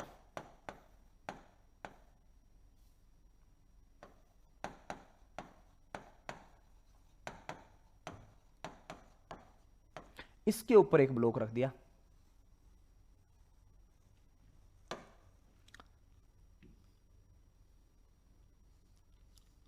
M2, उसकी वैल्यू रख दी 6 किलो। कितनी? 6 किलो। ये 6 किलो है, ये 2 किलो है, आराम से आ जाएगा, ठीक है ना। ये 6 किलो है, ये 2 किलो है, ये थीटा है, और ये वेइंग मशीन है। आपसे क्वेश्चन क्या क्या पूछे जा सकते हैं? क्वेश्चन आपसे पूछा जाएगा, पहला क्वेश्चन त्वरण, यानी दोनों ब्लॉक एक त्वरण से जाएंगे, त्वरण। दूसरा रस्सी में तनाव, और तीसरा मशीन का पाठ्यांक। ये तीन चीजें आपसे पूछी जा सकती है। मशीन का पाठ्यांक तो आपको बताया बच्चों क्लियरली, पीछे भी बताया गया है। फिर से एक बार यहां पे डायग्राम बना के बता देता हूं कि जब भी यहां पर कुछ एम होता है और ये वाला एंगल थीटा है नत तल का, तो आप सीधा लोगे यानी लंबवत, ये mg होगा। इसके दो घटक कर दो, ये वाला घटक जो नत तल के लंबवत घटक है बच्चों वो mg कोस थीटा होगा, और ये वाला जो घटक है वो mg साइन थीटा होगा। रस्सी के अनुदिश वाला या नत्तल के अनुदिश वाला क्या होगा, mg साइन थीटा होगा। ये ध्यान से समझ लो। कैसे सर, देखो ये थीटा, ये 90, तो ये 90 माइनस थीटा, बिल्कुल ये पूरा 90 है, तो 90 में से फिर से 90 माइनस थीटा करोगे तो ये क्या बचेगा, थीटा ही तो बचेगा। तो जिससे थीटा होता है वो mg कोस थीटा, और जिससे थीटा नहीं होता है वो mg साइन थीटा। जिससे थीटा होता है वो mg कोस थीटा, और जिससे थीटा नहीं होता है तो वो mg साइन थीटा। ऐसे तो चलिए यही बात यहां पर बताई गई है। तो सबसे पहले कुछ चीजों के यहां पे एफवीडी बनाना और आंसर कर देना। तो सर ये 6 kg का ब्लॉक है, ये 2 kg का ब्लॉक है। ओके, ये 6 kg का ब्लॉक है, ये 2 kg का ब्लॉक है। चलेंगे तो सबसे पहले आप लोग इनके क्या करोगे, कंपोनेंट्स लेके थोड़ा सा सोल्व करने की कोशिश करोगे, है ना। पहले कंपोनेंट लेके सारे फोर्सेज को बैलेंस कर दो। सबसे पहला काम ये किया कीजिए कि जब भी ऐसे नततल वाले क्वेश्चन आते हैं इनके कंपोनेंट लो और फोर्सेज को बैलेंस करो। ठीक है सर। सबसे पहले ये m1 क्या है, m1 कितना है, m1 2g, कितना है 2, तो ये 2g नीचे लगा तो m1g लिखा मैंने। अगर मान लो m1g नीचे की ओर लगा तो m1g कितना आ गया, 20 न्यूटन आ गया। कितना आ गया, 20 न्यूटन। ठीक है, ये m2 है, ये m2 है, तो इधर क्या आ गया, m2g sine theta, m2g sine theta, और इधर क्या आ जाएगा, m2g कोस थीटा। तो सर ये नत्तल को चीरकर तो नीचे जाएगा नहीं, नत्तल को चीर के नीचे नहीं जाएगा, तो इसको यहां कौन संभालेगा, ये नॉर्मल रिएक्शन, अभिलंब प्रतिक्रिया बल। सबका मान रख दो, m2g साइन थीटा का मान रखो। m2 कितना है 6, g कितना है 10, साइन 30 का मान होता है 1/2 बच्चों, तो ये आ गया 30 न्यूटन। टेंशन नहीं चाहिए भैया। m2g साइन 30, m2 कितना है 6, g का मान मैंने ले लिया 10, साइन 30 का 1/2, तो ये आंसर आ गया 30 न्यूटन। ओके, इधर m2g कोस 30, तो सर m2 की वैल्यू जो है वो है अपनी 6, g का मान 10, कोस 30 का मान होता है √3/2, तो ये कट होके आपका आ गया 30√3 न्यूटन। क्या आ गया, 30√3 न्यूटन। तो मुझे सिंपल सी कहानी में ज्यादा इंटरेस्ट है, तो सबसे पहले मुझे ये बताइए त्वरण क्या आएगा, त्वरण क्या सिखाया है मैंने, कैसे चलेंगे ब्लॉक।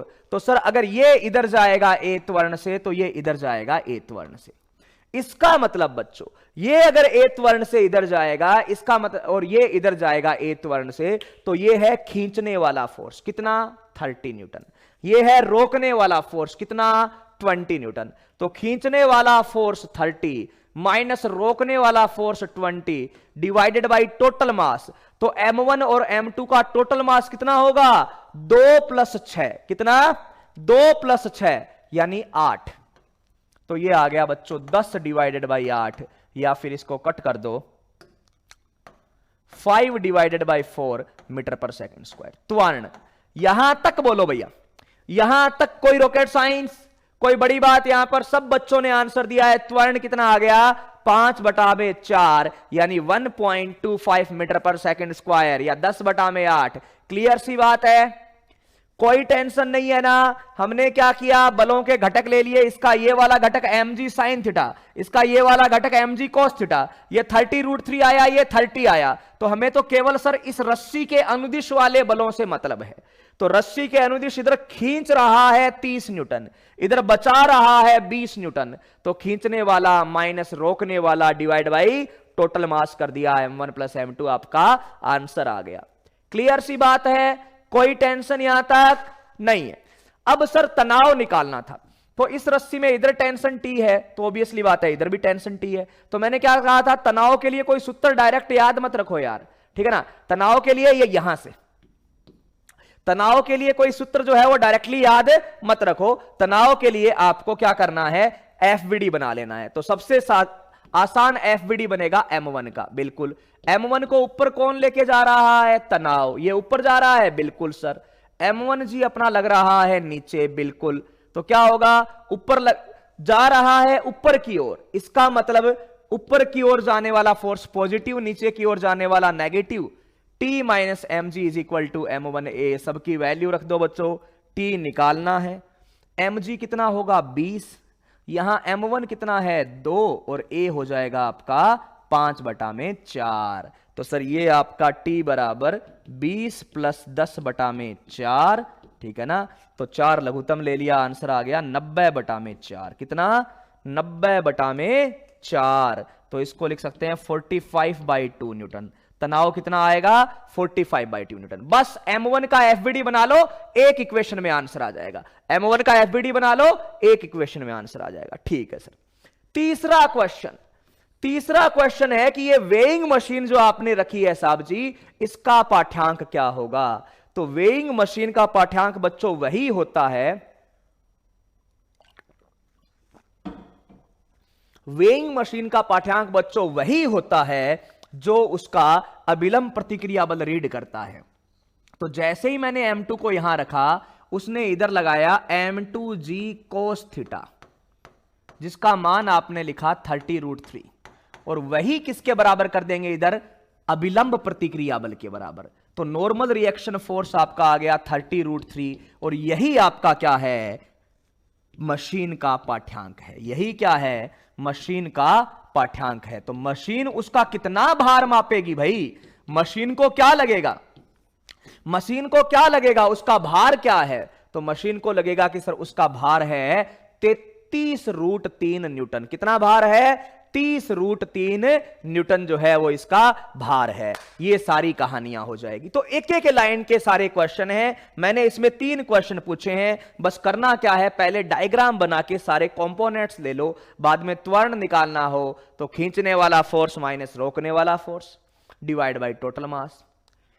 तनाव निकालना हो तो मैं तो चाहूंगा याद मत रखो, किसी एक का एफवीडी बना लो, आसान वाले का। M1 का एफवीडी बनाया, काम चल गया, कोई दिक्कत ही नहीं है।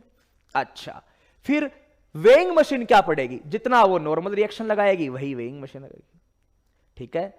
तो भाई साहिल जी ये जो है, ये यहां पर क्या है, जी की वैल्यू यहीं रख दी थी, है ना, खींचने वाले फोर्स में जी की वैल्यू रखी हुई है ना। ये देखो M2G 6 10 तो पहले ही रख दी, तो दोबारा इसलिए नहीं रखी है ना। पिछले क्वेश्चन में किसी ने नॉर्मल रिएक्शन पूछा नहीं था, इसलिए नहीं लिया।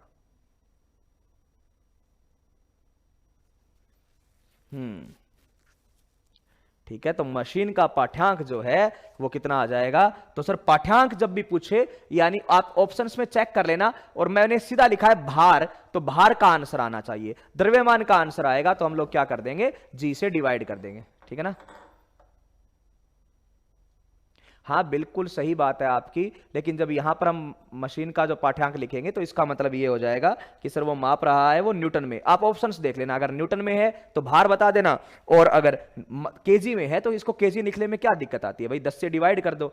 अगर आपको मशीन का पाठ्यांक पूछे तो 10√3 न्यूटन में होगा, और अगर पूछे नहीं कि सर मास की फॉर्म में है तो 10 से डिवाइड कर देना, 3√3 केजी की फॉर्म में है। एक ही बात है, 30√3 न्यूटन या 3√3 केजी। ठीक है ना। चलिए,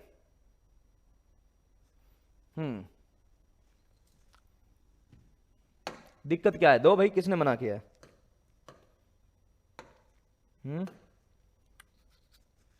चलिए, तो ये जो है एक क्वेश्चन जल्दी से और कर लेते हैं।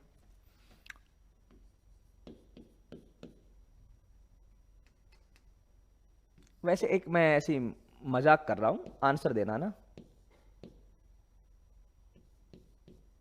इस मजाक का आंसर जरूर दे देना ना।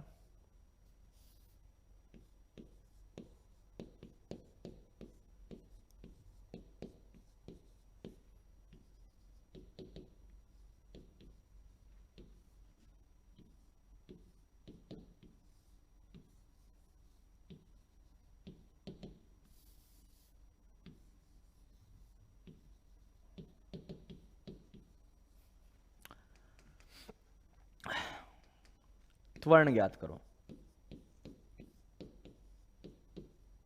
बताना जरा क्या आएगा। घर्षण नहीं है कहीं भी, है ना। एक 1 kg का ब्लॉक है, एक 2 kg का ब्लॉक है, आपको त्वरण बताना है।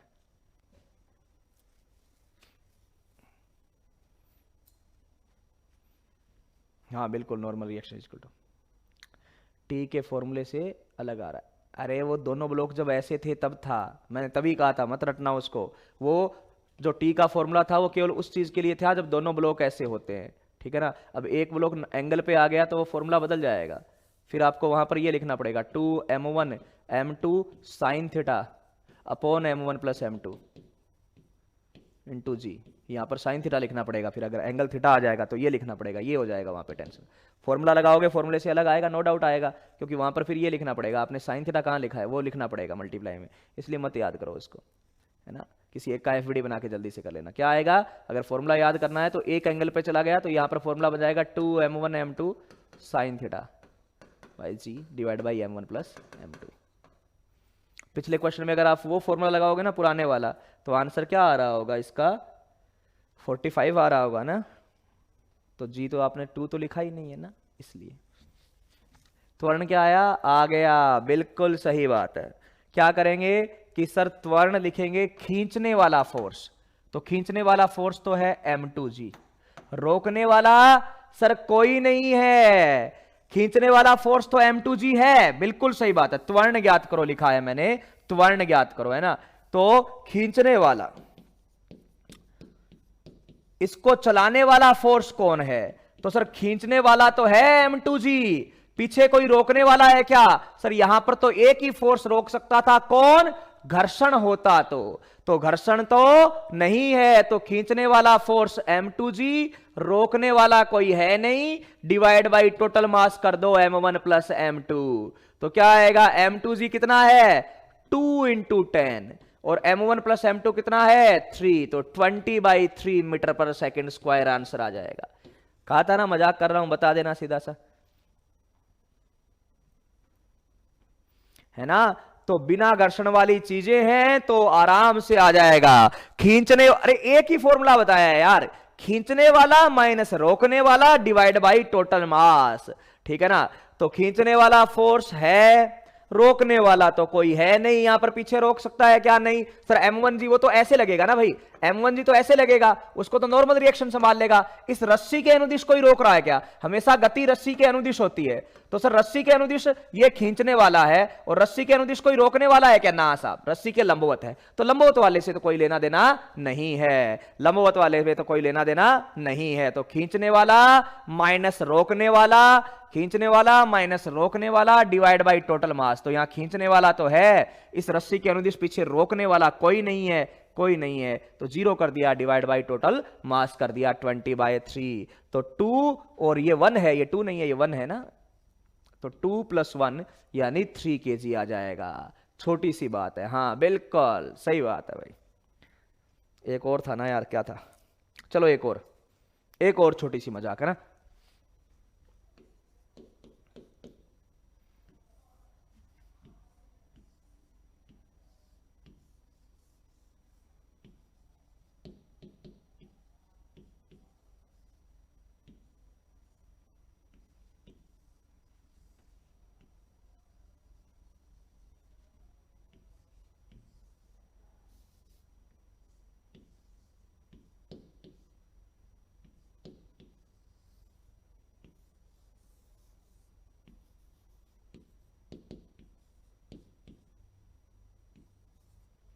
ये m1 4 kg है, ये m2 1 kg है, ठीक है भाई। ये है स्प्रिंग बैलेंस, क्या है, स्प्रिंग बैलेंस, स्प्रिंग बैलेंस मतलब कमानी तुला, क्या, कमानी तुला। तो आपसे क्या बोला है, कमानी तुला का पाठ्यांक ज्ञात करो, कमानी तुला का पाठ्यांक ज्ञात करो, ये भी भार मापने के काम में आती है। और जब भी ये पाठ्यांक लिखा हुआ हो ना, आपको बल की फॉर्म में ही बताना है ना, बल ही बताना है ना। यहां फिजिक्स में अपने को क्या बताना है, बल ही बताना है, डायरेक्ट बात बतानी है, लोगों को बेवकूफ बनाने वाली बात नहीं बतानी, ठीक है ना।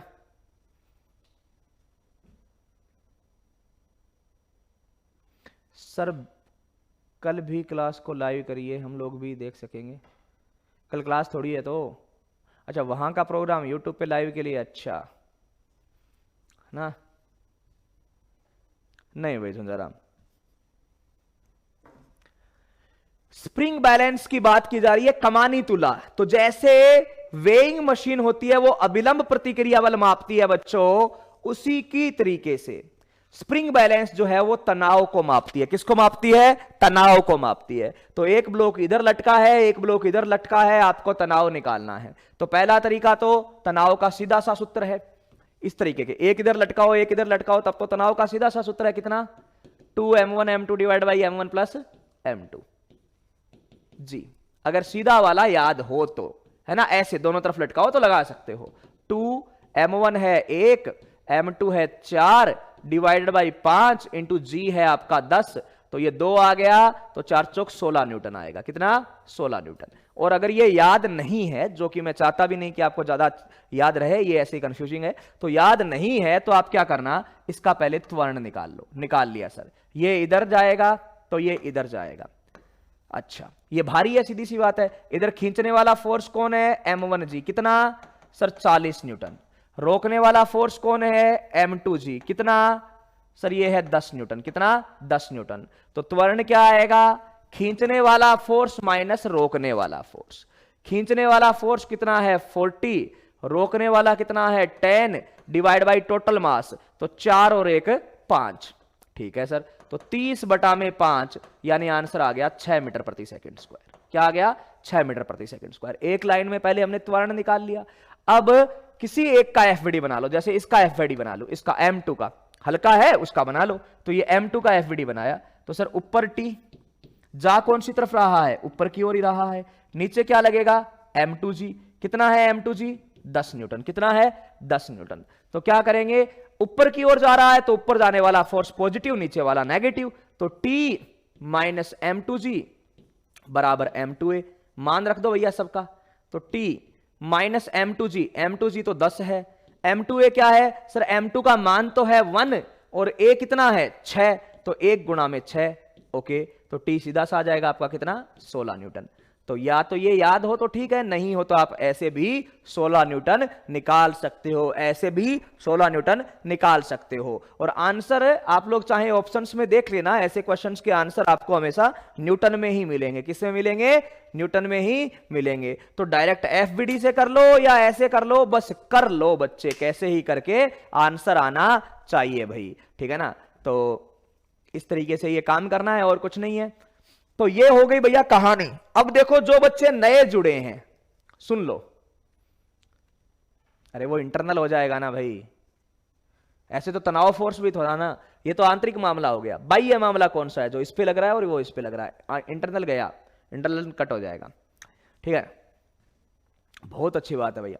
अब सुनो बात को कि जो बच्चे नए जुड़े हैं या जिनका कुछ बैकलॉग है, कवर कर लो वापस से, ठीक है ना। और आने के बाद में थोड़ा स्पीड अप हो जाएगा मामला। आपका सिलेबस भी टाइम पे करवाना है, तो आप ऐसे एक्सपेक्ट मत करना कि ऐसे आया, ठीक है ना। जैसे ये 4 कैसे आया, ये 3 कैसे आया, ये 5 कैसे आया, एक बार पीछे कर दो एक बार आगे कर दो, तो ये वाली चीजें आने के बाद में खत्म होने वाली है भैया, सीधी सी कहानी है, वरना सिलेबस नहीं होगा, ठीक है ना। तो जिनको बहुत ही ऐसे आराम से पढ़ना है वो एक बार पहले रिकॉर्डेड में देख ले, सारी क्लासेस रिकॉर्डेड में पढ़ी है। अब लाइव में थोड़े अच्छे क्वेश्चंस के साथ फास्ट करवाया जाएगा, ये मैं पहले से बोल रहा हूँ, ठीक है ना। तो 3-4 दिन आप पढ़े हैं, जो बच्चे पढ़ रहे हैं कंटिन्यूअसली, बैकलॉग नहीं है, वो क्या कर लो, सिंपल सा जाके रिकॉर्डेड में एनएलएम पूरा देख लो। एनएलएम और फ्रिक्शन तक तो कम से कम देखो 3 दिन में, इतना तो देखो ताकि यहां पर फिर जल्दी से जल्दी हो सके, ठीक है। तो 4 का 40 कैसे हुआ ये मुझे पता नहीं यार, सोच के बताऊंगा। काफी टफ क्वेश्चन पूछ लिया कि 4 का 40 कैसे हुआ, कल बता देता हूँ, आज मुझे पता नहीं है ना, पढ़ के आऊंगा कल फिर बताऊंगा कि 4 का 40 कैसे हुआ, ठीक है। तो चलिए आज की इस क्लास में इतना ही। अच्छे से पढ़ाई करना, 3 दिनों में बैकलॉग वाले बच्चे बैकलॉग कवर करेंगे, बैकलॉग वाले बच्चे बैकलॉग कवर करेंगे, और जिनका बैकलॉग नहीं है वो आगे से थोड़ा सा रिकॉर्डेड देखेंगे ताकि चीजें थोड़ी सी स्मूथ चले अपने पास, ठीक है। तो चलिए जुड़े रहिए उत्कर्ष क्लासेस से। Thank you so much.